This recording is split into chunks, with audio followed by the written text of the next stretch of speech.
Faster! Faster! Faster! Fast is the key to college money. Fast is the key to college money. Fast is the key to college money. Fast is the key to college money. Hello, junior high students. We're going to be discussing today how we can find free college money. And as you saw, we have some young people that were very excited about talking to you about the FAFSA as the key to college money. And there are lots of other things that are available to you as well. And there's going to be a website that you can see here, Learn to Find College Money.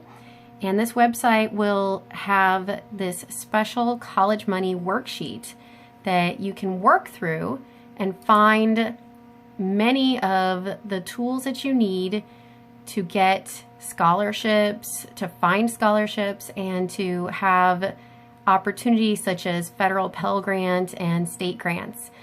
Okay, so to start off with, this website is going to have a start here, and when you click on that, it takes you to a quick little survey that'll ask you some questions.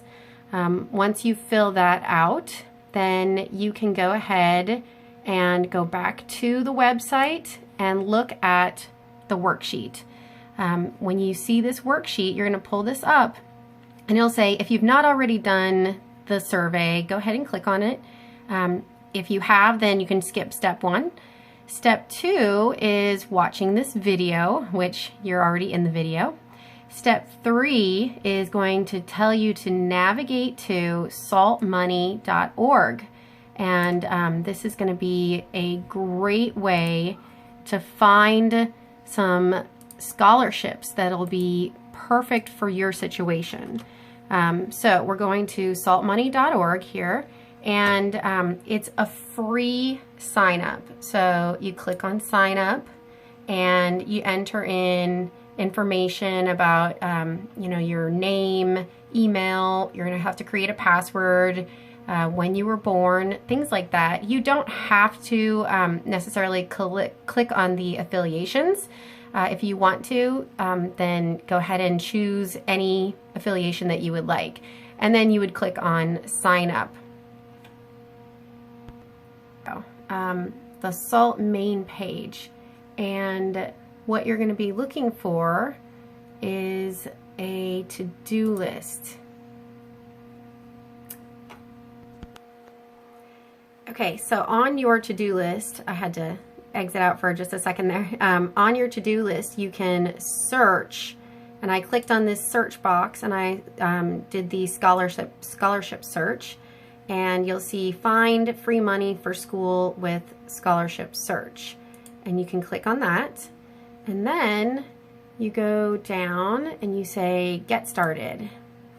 And it's different, the way to get to the scholarship search can be different for based on your date of birth. And so when I had to stop there for a second, the date of birth maybe wasn't allowing us to pop straight into the scholarship search. So other people, it may come up right away as on your to-do list. So it just depends on what your personal information is. Now that we're finally here, you can go to location, and you'll need to put in things like obviously your country. You want to try to choose a state, and we'll just say Georgia for now. And then you can add in as much as you would like, or if the more that you add, the better. And then your education status, if you're a citizen, your year in school, things that anything that you can add in that would make it ideal for searching. So the more that you put in, the better. Let's say you're going to graduate in 2019,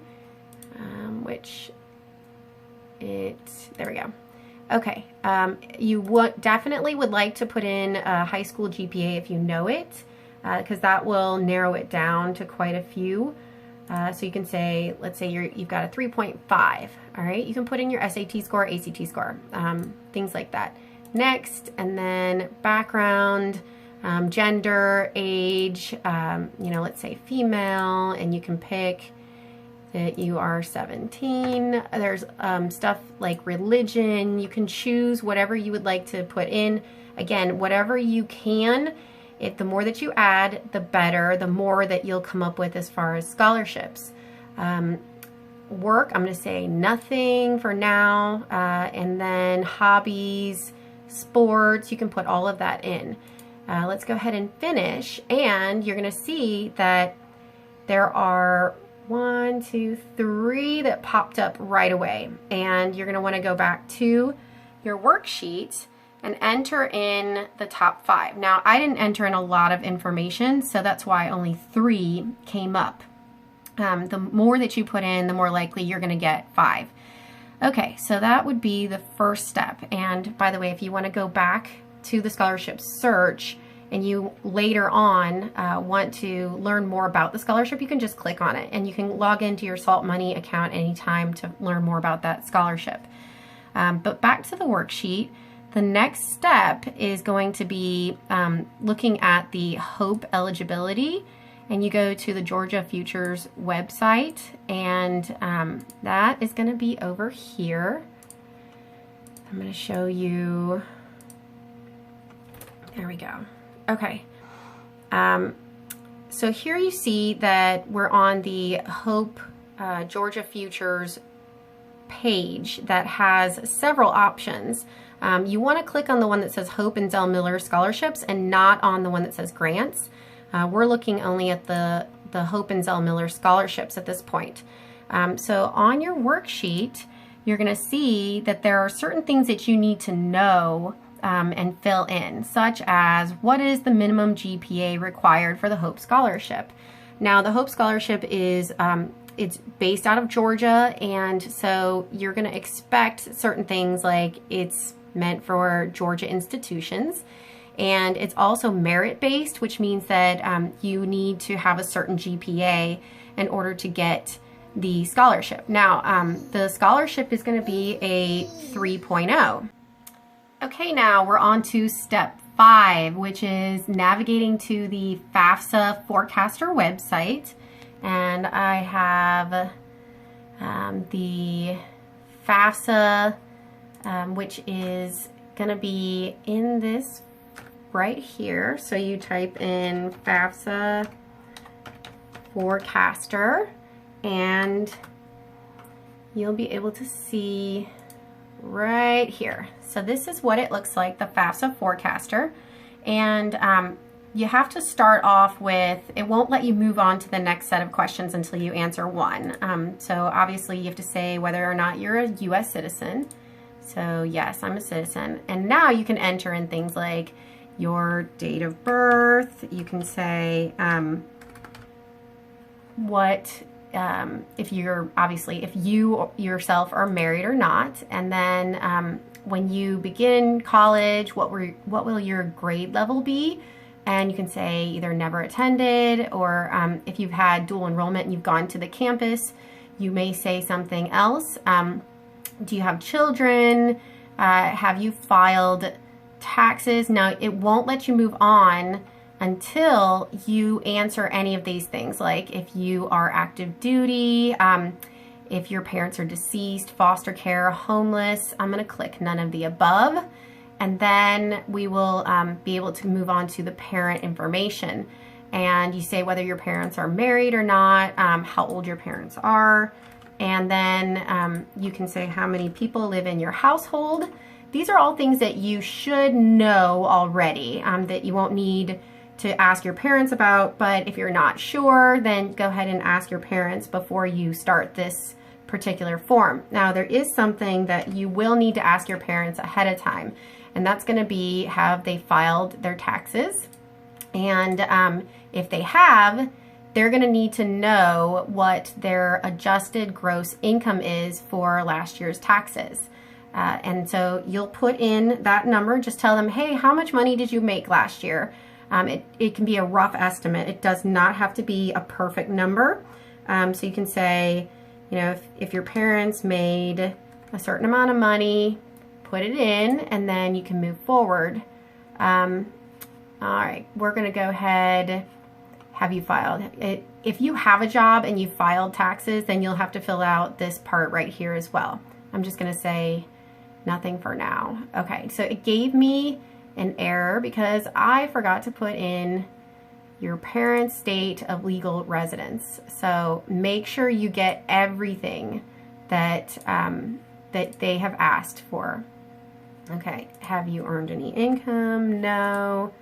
It's pretty simple and straightforward, so see if you forget anything, you will be able to go back and fill it in. Okay, now let's see if it'll let me submit. All right, now on this page, this part is optional to put in the name of your college, and they even give you a college navigator, but right now, the most important thing that you want is to fill in the federal Pell Grant, and if there is a state grant amount that you know that you would already get, then you can put that there as well. But right now, you're going to be paying attention to this. $5,920 is what this is saying would be the federal Pell Grant. So you go back to your worksheet, and you're going to need to put that in. Let me scroll down here. Okay. And you see there's a spot here for federal Pell Grant. If there is anything in the state grant, then you can put that as well. Okay, so add those together and then you'll have a number, all right? And then step 6 is gonna be you just picking any college that you really think you're gonna wanna go to, okay? So let's say you really wanna go to Harvard. Then you're gonna go to Google and you're gonna say Harvard and tuition. And you're going to look for the cost of tuition for Harvard. Now, Harvard is obviously very popular, so they have Harvard at a glance. And they're going to give you lots of information on their website. You're going to scroll through and you're going to say, wow, I really just want a number, okay? They tell you here that families with students on scholarship pay about $12,000 annually. So you have to already have a scholarship before you can get that $12,000 a year tuition.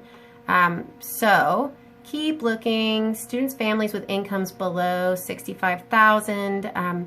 So you're going to have to really look hard. Harvard is one of those places that they're going to really hide probably how much it costs because it's very expensive. So you're going to look here. Finally, it says the total cost for 2016 to 2017 was, without any financial aid, $43,280. And then if you actually live there, it's $63,000. So you'll want to go back to your worksheet. And, you know, if you wanted to go to Harvard, you're going to write that $43,000 in this spot here. And then you can subtract the money that you wrote from up here in the total grant money available to you. You're going to subtract how much it costs for the tuition with what is available to you, and you'll put that down here.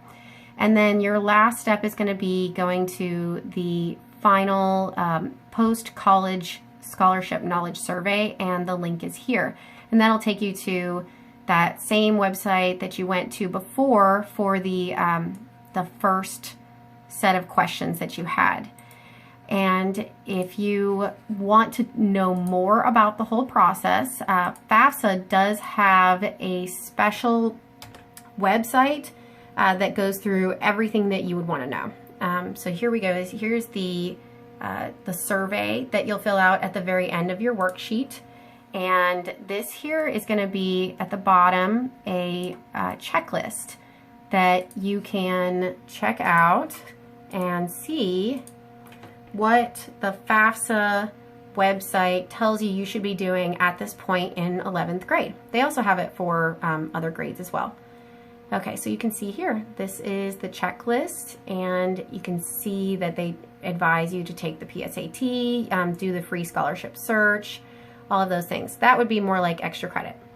So good luck, and if you have any problems or questions, just send me a message on the website. There's going to be a contact button, and I'll be happy to help you. Thank you so much.